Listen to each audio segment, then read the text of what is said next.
Isn't the best place to find the lovers, so the bar is where I go. Me and my friends at the table doing shots, tripping fast and then we talk slow. Mi nombre es Félix Olivo y les voy a hablar sobre la posibilidad del conocimiento.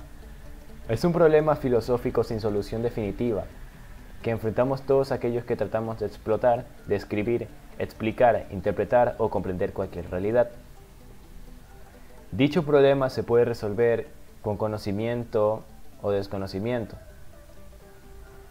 utilizando distintos supuestos filosóficos o epistemológicos, como el dogmatismo, que es la actitud epistemológica para la cual no existe el problema de la posibilidad del conocimiento, el escepticismo, que niega la posibilidad de que el sujeto cognoscente pueda captar al objeto conocido, el pragmatismo,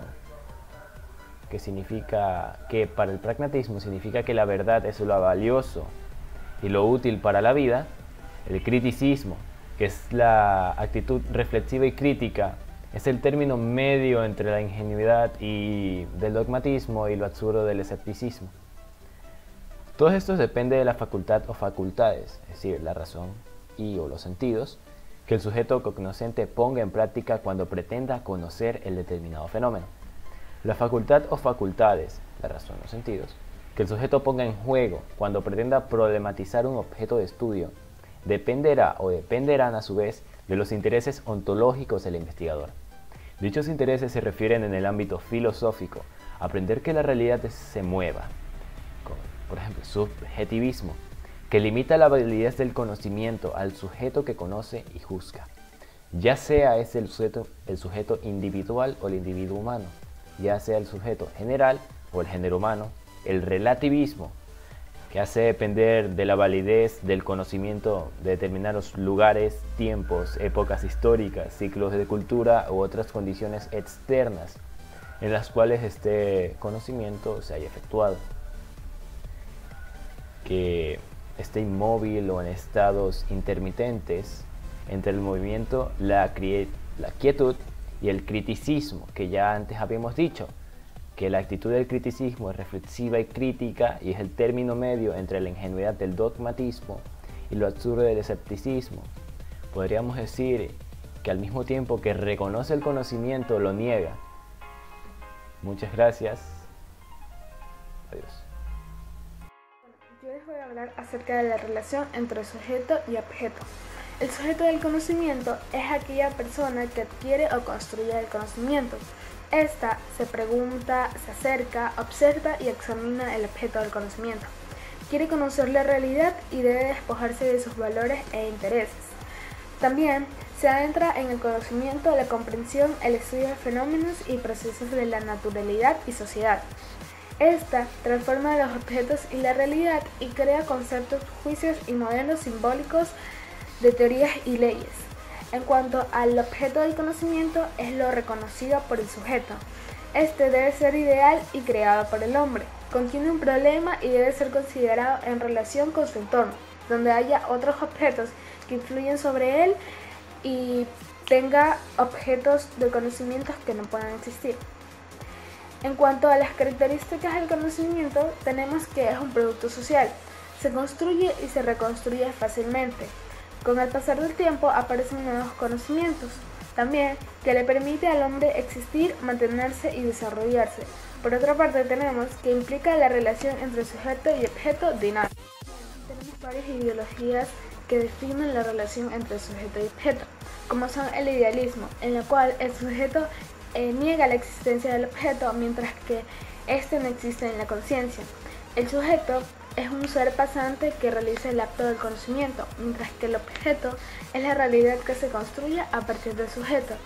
En esta, por lo tanto, el conocimiento solo se obtiene a través de estados interiores o de estados de conciencia. También tenemos el materialismo, en la cual explica que la materia es lo primario y la conciencia y el pensamiento son consecuencias de esta. en la cual explica que el sujeto es un ser que construye su conciencia a partir de su nivel superior de organización de la materia, mientras que el objeto es el mundo que nos rodea al sujeto y es materia y objetivo. Tenemos como conclusión que la relación entre sujeto y objeto, donde el sujeto conoce que la parte es activa y el objeto conocido permanece pasivo como objeto de estudios, rompe su relación. Su fin no es el conocimiento en sí mismo, sino la producción conjunta del saber acerca de determinado un contexto social como un punto de partida para la elección. Esta se da a través de una estrecha relación entre la teoría, la práctica como estrategia general del conocimiento dialéctico. Representa un permanente ir y venir entre la realidad y la reflexión a partir de esta. Que el conocimiento es producto de un proceso. También tenemos el realismo, en la cual explica que el objeto del conocimiento es independiente del sujeto. El sujeto percibe el sujeto tal y como es en la realidad y construye a partir de este el conocimiento.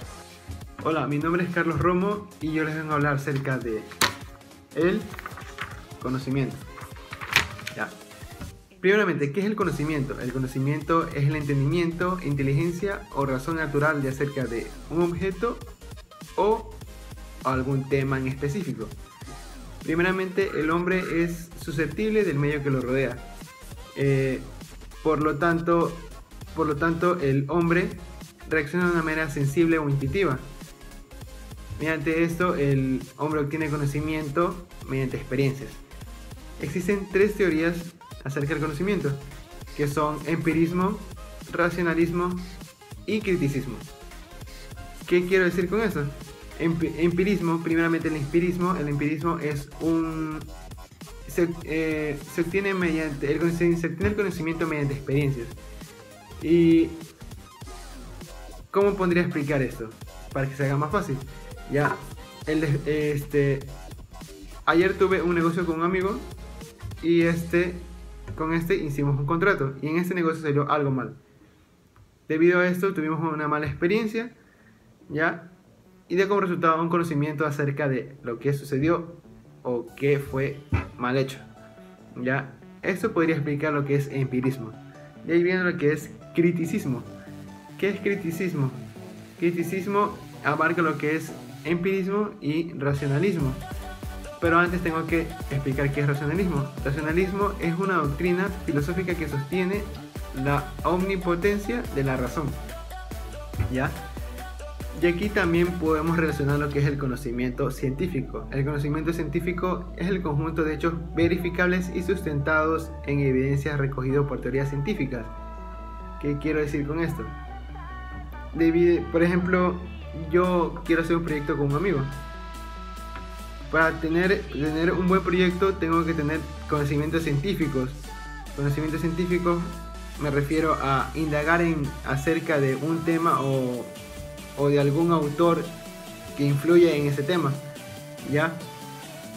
Así como por ejemplo el estudio de la adquisición, elaboración de nuevos conocimientos mediante un método científico. Una teoría científica es un conjunto consistente y deductivamente completo de proposiciones científicas que describen hechos relativos al campo de investigación de la teoría. Buenos días, soy el cadete Armando González Enrique. El día de hoy voy a hablar sobre los tipos de conocimiento. A lo largo de la historia de la humanidad siempre ha generado conocimiento, ya sea por una experiencia, o por libros, o por información, o por internet. Siempre el ser humano, como ya lo dije, ha generado conocimiento, y más ahora en esta época, debido a que tenemos el internet que nos ayuda a ampliar nuestro conocimiento. Los tipos de conocimiento son los siguientes. Tenemos el conocimiento empírico. El conocimiento empírico, como ya lo dije, es un conocimiento que nosotros les adquirimos por circunstancias de la vida, por experiencia o por necesidad. Le pongo un ejemplo. Cuando una persona no sabe cambiar una llanta y se queda el tubo bajo, y otra persona le explica rápidamente, ese conocimiento se queda. ¿Por qué? Porque fue una experiencia o fue una necesidad.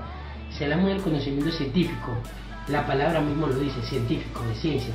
Es un conocimiento que nosotros lo adquirimos mediante libros, mediante el internet. mediante charlas, mediante exposiciones, etc. Es un conocimiento que ya está confirmado y lo podemos adquirir, ya está confirmado. El conocimiento explícito, la palabra mismo lo dice, explícito, es un conocimiento esquematizado y estructurado, que no se va por rodeos, sino que va directo.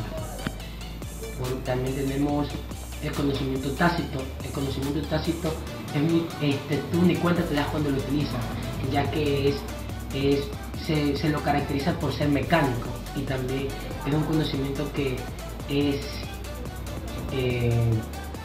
intuitivo, que inocentemente lo utilizas. Tenemos el conocimiento intuitivo, que es el conocimiento que se define como la apreciación mediante la experiencia interna o externa.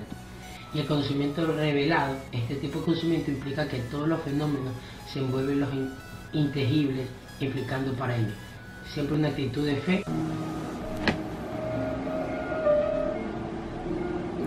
Problema del criterio de la verdad y su relación entre el lenguaje y la realidad.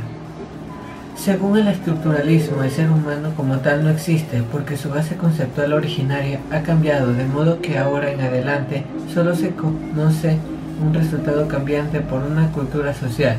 Y esto quiere decir que comporta toda la verdad una estructura.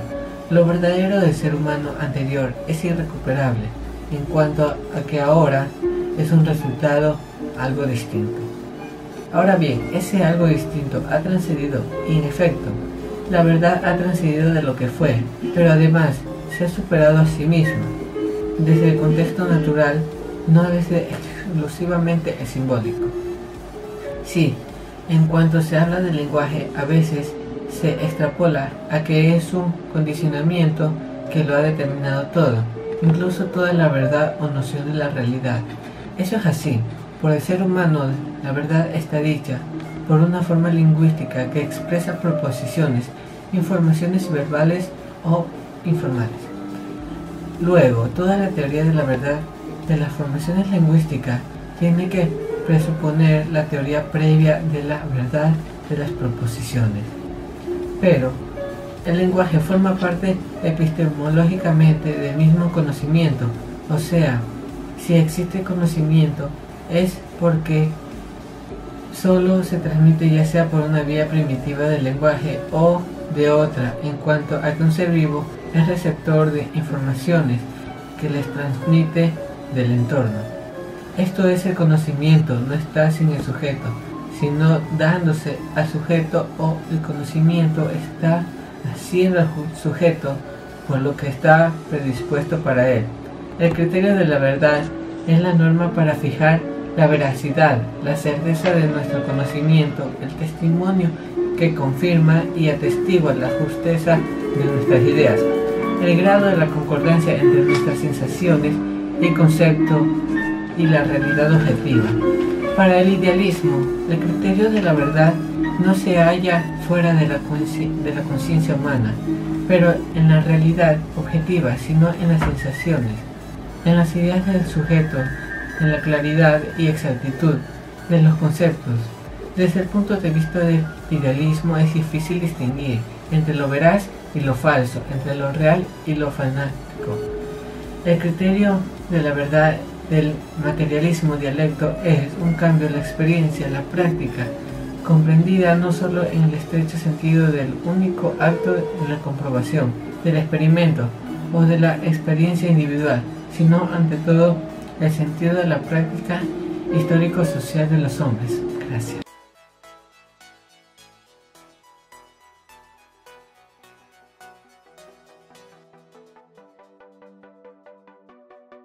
Buenas noches compañeros, buenas noches profesor. Les voy a hablar sobre el determinismo y el azar. Somos el grupo del área audiovisual. En primer lugar, el determinismo es una doctrina filosófica que sostiene todo acontecimiento físico, incluyendo el pensamiento y las acciones humanas, que están casualmente determinados por la irrompible cadena causa o consecuencia. Es decir, que todos los sucesos en el universo son creados por eventos precedentes y de leyes de la naturaleza. Además que todo, absolutamente todo, pasa por una razón, o que tiene un propósito, un significado o un orden determinado.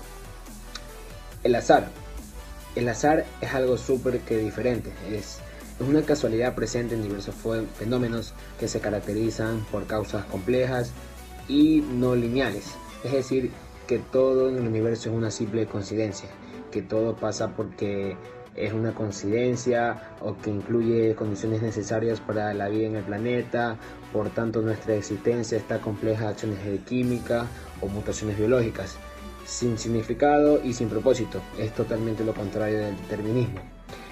Pero también las dos teorías son creíbles y contundentes para muchos, porque cada individuo tiene el poder y la capacidad de elegir qué creer o cuál escoger. Asimismo, el ser humano puede utilizar recursos como sus creencias paralelas a este tema, obtenidas desde la infancia con su educación o por todo lo que le han enseñado durante su vida. Durante siglos, la humanidad ha realizado una incontable número de búsquedas por la verdad absoluta, para comprender y asimilar la verdad de todas las cosas que componen nuestra naturaleza y realidad. Pienso que todas estas investigaciones no sirven en vano, pues gracias a ellas han estado presentes, contamos con una gran cantidad de información que nos permite llegar a conclusiones más exactas. Pero lo innegable es que el universo siempre está regido por una dualidad o una bipolaridad que se refleja en todos los que nos rodean, el blanco y el negro, y si no, afuera y adentro, todos estos ejemplos, etc. Y por más que se trate de llegar a la unificación, se encontrará siempre una duda. Al punto que quiero llegar con esto es que la verdad absoluta no la vamos a encontrar afuera de los libros, ni en una religión, en una filosofía. La encontraremos en cada uno de nosotros, porque nosotros tenemos la capacidad de elegir en qué creer. Entonces, con tu libre albedrío y creencias anteriores, tú tienes la capacidad de decir la verdad, y además de pensarlo, sentirlo y actuarlo. Eso es la verdad absoluta. Tú decides si quieres pensar que estás aquí o si quieres pensar que estás en un propósito o tu existencia simplemente es una casualidad. Tú declaras los accidentes de las naturalezas. Muchas gracias.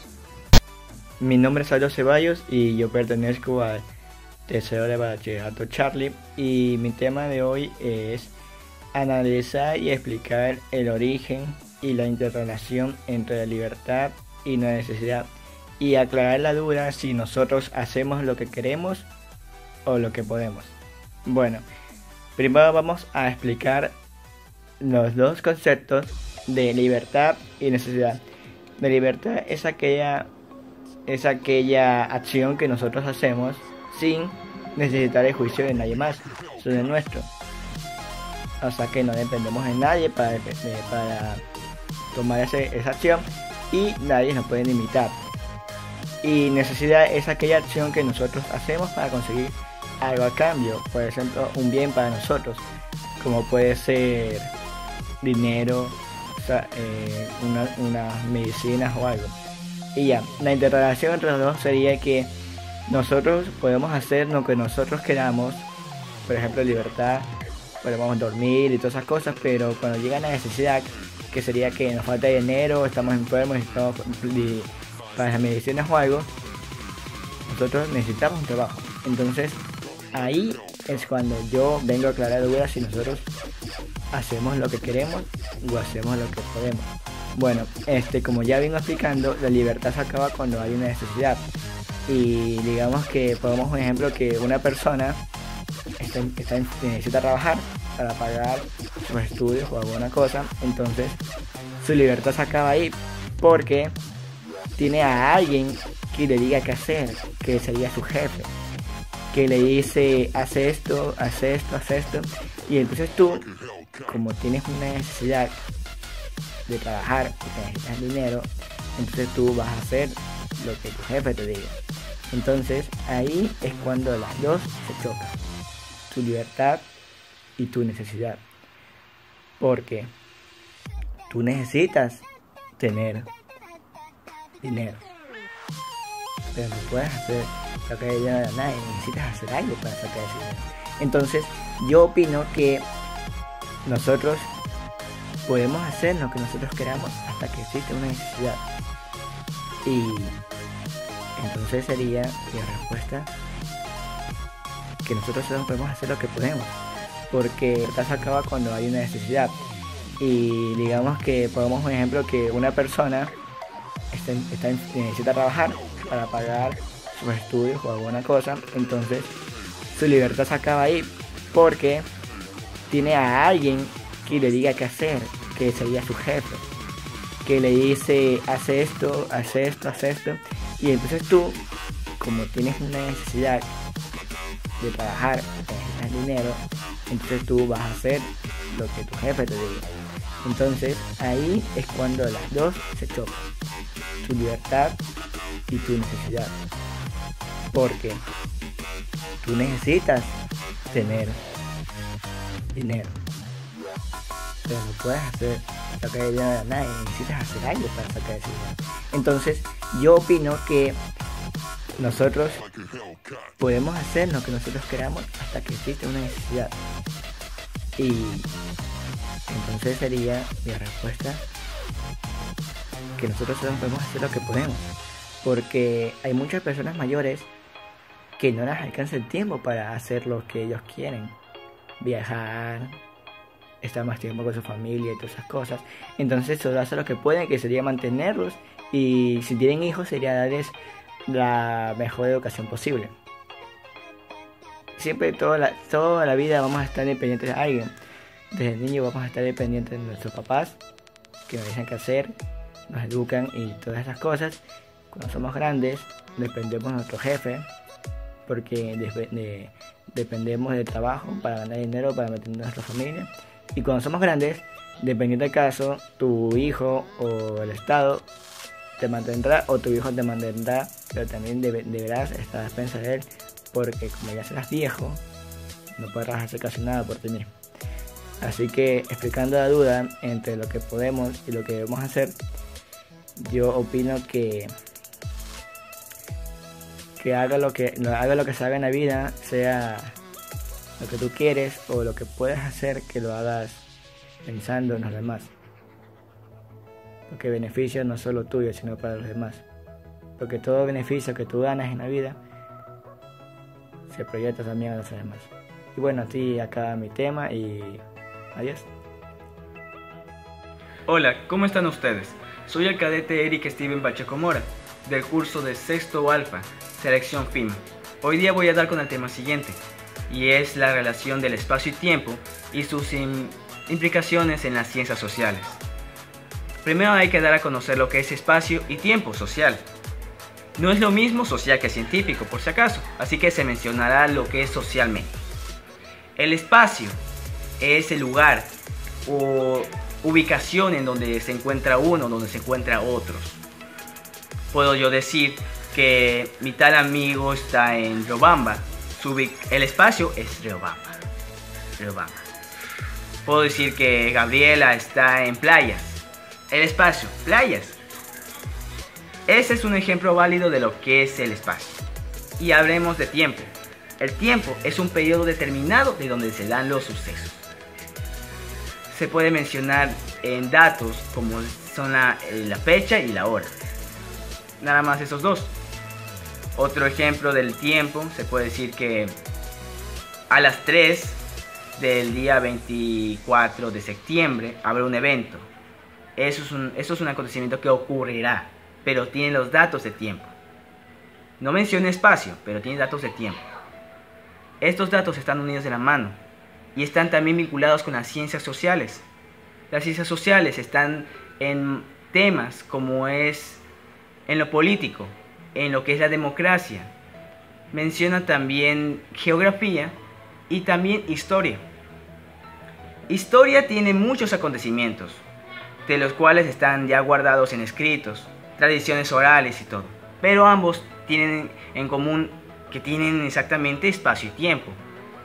Un ejemplo más claro es de la batalla de Pichincha. Se dice batalla de Pichincha, pero hay que dar también a conocer los datos. Los datos es que tiene espacio y tiempo. El espacio es que la batalla se dio exactamente en la capital de Quito, en el cantón de Pichincha. ¿Y el tiempo dónde? El tiempo es el 24 de mayo de 1822. Con eso se da a conocer los datos. Esos son datos esenciales para conocer también hechos históricos o también hechos en la vida cotidiana. Por ejemplo, tú vas con un amigo y empiezas a decir, ¿qué hiciste la semana pasada en el 8 de marzo a tal hora? Tú dices que estuviste haciendo eso, haciendo lo otro. Esos son datos. Eso implica lo que es la relación del tiempo y espacio en lo cultural. En lo geográfico se puede decir también del espacio y tiempo en cuestiones históricos, culturales. Se mencionan mucho. Pero, en fin, este es mi tema de la relación de espacio y tiempo con la realidad y con la ciencia social. Muchas gracias, soy el cadete Eric Steven. Les deseo buena suerte. Hola, mi nombre es Milena Armas y el tema que les voy a exponer hoy va a ser el efecto mariposa, o también llamado la teoría del caos. Popularmente se le llama teoría del caos a la rama de las ciencias exactas, principalmente física y matemáticas, que trata sobre comportamientos impredecibles en sistemas dinámicos, es decir, que son sistemas complejos que cambian o evolucionan con el estado del tiempo. La teoría del caos plantea que el mundo no sigue un patrón fijo y previsible, sino que se comporta de manera caótica y que sus procesos y comportamiento dependen, en gran manera, de circunstancias inciertas. Esto plantea que una pequeña variación en el sistema o en un punto del mismo puede provocar que en un lapso del tiempo futuro este presente un comportamiento completamente diferente e impredecible. No es propiamente una teoría, sino un gran campo de investigación abierto que abarca numerosas líneas de pensamiento. Edward Lorenz fue un meteorólogo que trató de explicar por qué es tan difícil obtener las previsiones meteorológicas, dando lugar a una revolución científica llamada teoría del caos. Murió el 16 de abril del 2008 de cáncer, en su casa en Cambridge, a la edad de 90 años. El profesor Lorenz fue el primero en reconocer lo que se denomina comportamiento caótico en el modelado matemático de los sistemas meteorológicos. A principios de la década de 1960, Lorenz se dio cuenta de que las pequeñas diferencias en un sistema dinámico, como la atmósfera, podrían desencadenar enormes y a menudo insospechados resultados. Estas observaciones, en última instancia, le llevaron a formular lo que se conoce como el efecto mariposa, presentado en 1972 en un artículo titulado Previsibilidad. ¿Debe el aleteo de una mariposa en Brasil originar un tornado en Texas? Las ideas de Lorenz dieron lugar al comienzo de un nuevo campo de estudio que afectó no solo las matemáticas, sino prácticamente a cada rama de las ciencias, ya sean biológicas, físicas y sociales. En meteorología se llegó a la conclusión de que puede ser fundamentalmente imposible hacer predicciones más allá de 2 o 3 semanas con un grado razonable de exactitud. Algunos científicos han afirmado de que el siglo XX será recordado por 3 revoluciones científicas: la relatividad, mecánica cuántica y el caos.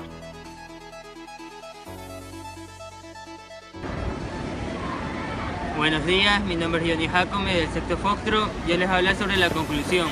Bueno, mi punto de vista de todo esto es que el hombre siempre va a tener una necesidad, y ante esta necesidad siempre va a tener que realizar algo. Y bueno, yo lo que creo es que el hombre siempre debe razonar las cosas que quiere hacer, por el simple hecho de que al hacerlo, él va a tener claro las consecuencias y beneficios sobre estos actos, ya sea a nivel filosófico, religioso, científico, en cualquier ámbito. Al pensar siempre lo que él va a hacer, va a tener claro todo. Por eso, yo creo que una persona siempre antes de tomar una decisión debe medir sus consecuencias, porque a la vez aquí también podemos ver las oportunidades que se podrían presentar en el futuro. Gracias.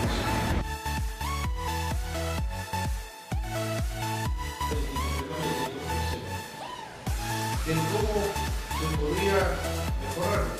Claro, con compromisos personales por parte de las autoridades de transparencia, con ejemplo, con justicia, de tal manera que esto busque exteriorizar en cada uno de ustedes el ejemplo, el trabajo de la vocación, el respeto, porque es un pequeño plazo heroico donde que ustedes deben ser el cúmulo del respeto. Gracias.